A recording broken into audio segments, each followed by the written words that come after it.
Sundowner's lap. Willow Pond had the slow, easy, low-country charm to which its residents were accustomed, and it had fresh-baked cookies every afternoon. 93-year-old Adeline Hart, who preferred to be called Addie, was not a baby boomer but a proud member of the greatest generation, and parent of the two baby boomers who'd convinced her she'd be happy at Willow Pond. Addie looked up with a start, and then tried to hide the fact that she'd dozed off. "Well, bless your heart, we thought you got lost, dear," she said in her soft southern drawl. Maeve held out her tray. "I didn't get lost, Miss Addie." Gladys Warren, who was sitting next to her, cupped her gnarled hand behind her ear. "Who's lost?" she asked, frowning. Maeve looked over. "Where are your hearing aids, Gladys?" "I don't know where the maid is. She probably ran off with that handsome beau of hers. Have you seen that boy?" she added with raised eyebrows. "He is a catch." Maeve bit her lip, trying not to laugh.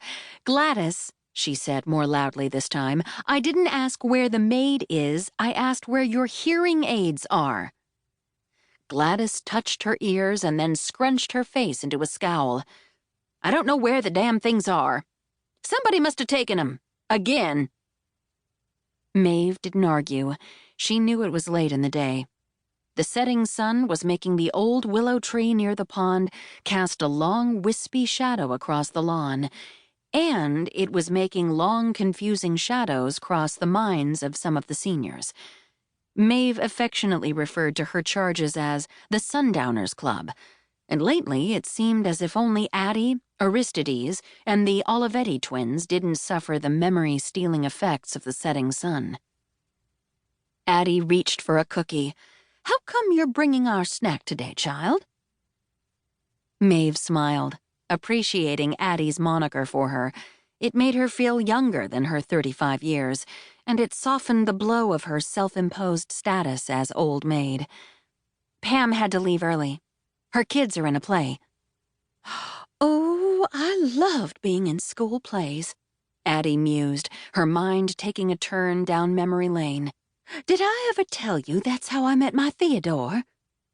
"I don't think so," Maeve lied. She loved when the residents regaled her with their favorite old stories, even if she'd heard them before. It made them happy, and it made her smile. And besides, she'd recently read an article touting the mental health benefits of sharing one's past. "Well," Addie said, giddy to have fresh ears to which she could relay one of her fondest memories, "I was assigned the song, 'I'm Wishing.' You know that sweet melody from Snow White?" She started to sing in case someone on the porch was unfamiliar with the famous Walt Disney song, but Gladys interrupted her.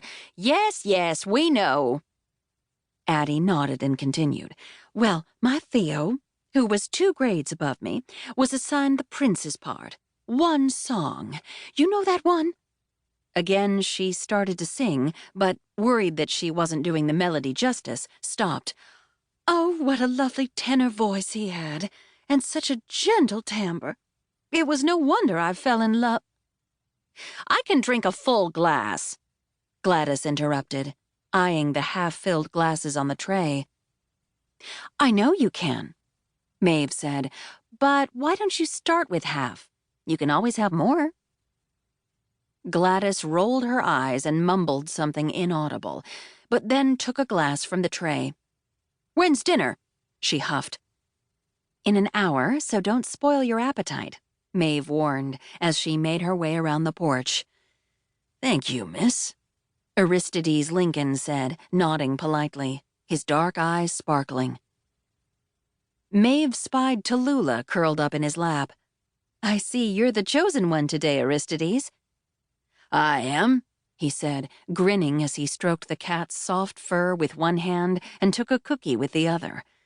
"Did you make these?" Maeve shook her head. "No, I'm afraid I can't take credit. Sal made them." He took a bite. "Well, tell him thank you." "You can tell him at dinner tonight." "What is for dinner?" Gladys asked, holding her glass out for a refill. Maeve started to pour more lemonade, but when the liquid reached the